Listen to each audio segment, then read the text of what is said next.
Suddenly I remembered, oh my goodness, my mom is in Malaysia, sitting there with 200 people. What if I lose? I think I'm never going back to Malaysia again. Hi, Harper's Bazaar. I'm Michelle Yeoh, and today we're going to look back at some of my fashion moments. This is Fashion Flashback. My goodness. Wow. Yeah, I remember this. This is the Super Cup 3 premiere in 1996. I believe this is a Moschino dress, and I still have it. I have it back home in Malaysia, actually, because I love to keep memories, and sometimes whether it's a dress, a gadget, or something that I've used in a movie. And when I see it, I remember that day when I walked down the red carpet with Jackie Chan and my sparkly dress. I thought that would make me look very fun and cute. I wanted the Americans to meet Michelle Yeoh, a fun kid on the block. Next, the Oscars. 2001. This is a dress that Barney Chang, an amazing Hong Kong designer, inspired by Crouching Tiger, Hidden Dragon. So you can see the motives of the tiger. All of me.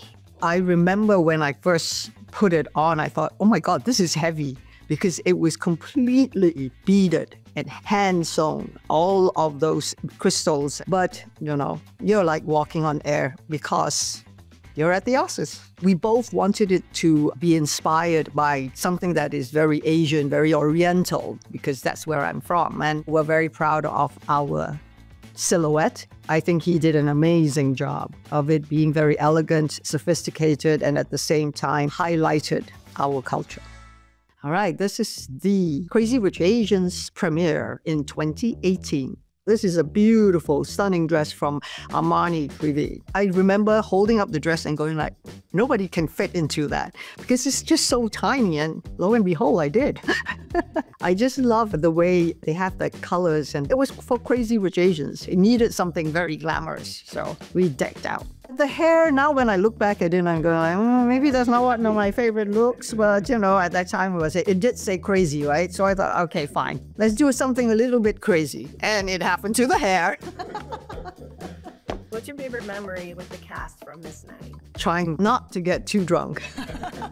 It was already wonderful working with this cast because they are all young and energetic and funny and fun, and I was so thrilled to be part of it. This is me at the Oscars in 2019. Oh, Elisa. Actually, I had a little mishap because I had chosen a dress that had a slit right in front of the leg. But 10 days before the Oscars, I had a bad accident and I had cut my leg very badly. So that dress, oops, sorry. Next. And thank God Elisa was like quick to find me a dress that covered a horrible scar. I love his creations. They're always so glamorous and so feminine at the same time.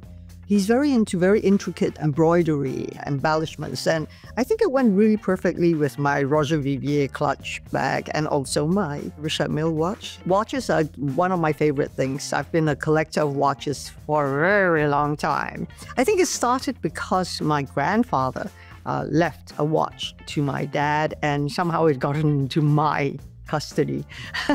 And it sort of always started from there, whereby now, often, I would have a watch that reminds me, oh, I did Memoirs of a Geisha watch, or a piece of jewelry. Watches are a big thing of mine, and thank God I'm a Richard Mille ambassador.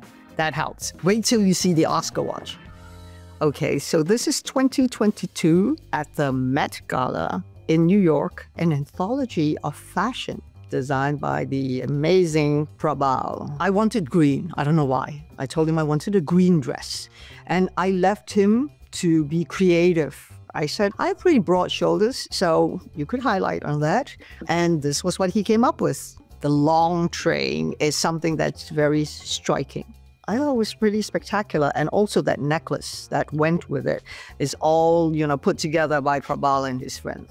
I don't wear red lips very often, but then it was the whole look where it was a very straight hair, center parting, clean makeup, and because the color was green, we didn't want it to be washed out. If you had like a pale lipstick on, you could get lost behind that. So that red lipstick was a rare occasion then, but I did it. Okay, this is me at the BAFTA Awards in 2023. And I'm wearing a Dior tuxedo cape. At that time, I had a lot of fun working together with Dior. I loved this look. I thought it was so cool, so chic, and it was just perfect for the BAFTAs. Sometimes when you wear a tuxedo and all that, it's smart and cool. I love the earrings that went with it. BAZAAR, they have the most amazing, very striking gems. It's the length of it. Because my hair was straight, this one needed something that had that sway to it. This outfit actually caused quite a stir because my mom saw it. She left me a message. She said, when you go to the Oscars, don't wear trousers. She said, it makes you look short. Make sure you wear a long dress. Thank you, Mom. And this is the 2023 SAG Awards. Oh my God, I am in the most amazing Schiaparelli dress. It's beautiful. I mean, it's all that sequins, little thousands of sequins running up and down. And it was so funny because afterwards, I think there was a meme of someone making that dress out of French fry. I love it. You see, dresses, fashion, it inspires people to think very creatively. And I love that look. It was a whole string of sequins and all sewn together, all bunched up together, which created this wavy effect. It was beautiful and it was light. It was so easy to wear. What inspired this look? It's always the dress, because the dress is the thing that propels everything forwards. Like for this dress, no necklace, right? Striking earrings, amazing watch, da da da da, and simple hair. SAG, where I won the SAG, yay! I had no clue what was going on. I was like, first of all, to even win was already such an incredible moment, you know, because it's your peers, it's your people telling you, well done, girl. I was so shocked. I didn't even know how to go on stage. Well, this is the 2023 Oscars where I made history. The journey of choosing the dress. Oh my God. That was tough. That was tough than making the movie, okay? You're blessed because you have so many great, amazing choices, but it came to a point where how do you choose the right dress? At the end of the day, I said to my people, back off, guys, just back off. Just give me a moment because I will know the dress when I see it.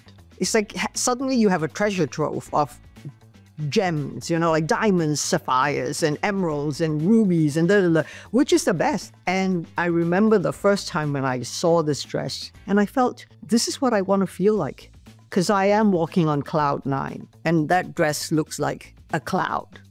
And so when I put it on, I went, I think I found you. I was terrified, to be honest, that night. It was an amazing night, you know. Fortunately, my husband, at that time, he wasn't my husband yet. John was with me. He was making me more nervous than I actually was. He kept saying to me, so who can tell me who won? And I'm like, nobody knows. The envelope is no. He said, no, somebody knows. And I'm like, oh God. And then, of course, as the night went on, it was just such a momentum. Everyone was going up on stage, and obviously, Best Actress is second to last. So you're sitting there going like, I don't know what's going to happen. And suddenly I remembered, oh my goodness, my mom is in Malaysia, sitting there with 200 people? What if I lose? I think I'm never going back to Malaysia again. I still am trying to remember that moment. It's just like, because it's so overwhelming at that point. I don't know what I was thinking. And next thing I knew was we were hugging, and Jamie was like, go on stage, go get your Oscar. It was a very special night. When did it hit you that you made history? I think it's still hitting me all the time. I think it hits me every single time when someone says, you made history. The look of joy and pride people have for me. Yeah. The Wicked premiere in Los Angeles. Thanks to Balenciaga, I had my niece, Vicky, who was my dress lifter. She had to follow behind me. Every time I had to walk forward, she would have to lift this train up because it's all heavily beaded with the Swarovski crystals. So it was really, really heavy. She had a great workout, so what can I say? But the most amazing thing was the blonde wig. I thought it was just so striking because this dress was like the Wicked Witch dress. The shimmer and the holes, but the hair was something that I had not done before on a red carpet. And I think the best expressions that evening was Cynthia and Ariana. They were like, "It's Michelle. Oh my God, she's blonde." And that's fun, you know? This is the 2025 Golden Globes where I was presenting with Jeff Goldblum. And this dress I chose because I loved that neckline. It's a Balenciaga look. My favorite part about this dress truly is the collar, because I've never worn a collar that goes all the way up to the face. And then finding the right earrings for that was a challenge because it couldn't get entangled with the collar. Having that hair just made it very easy because, you know, there was already so much drama going on. And, you know, I am the Wicked Witch. And this had a spell, had a certain allure about it. We have a beautiful film. So when we won, it was hell yes.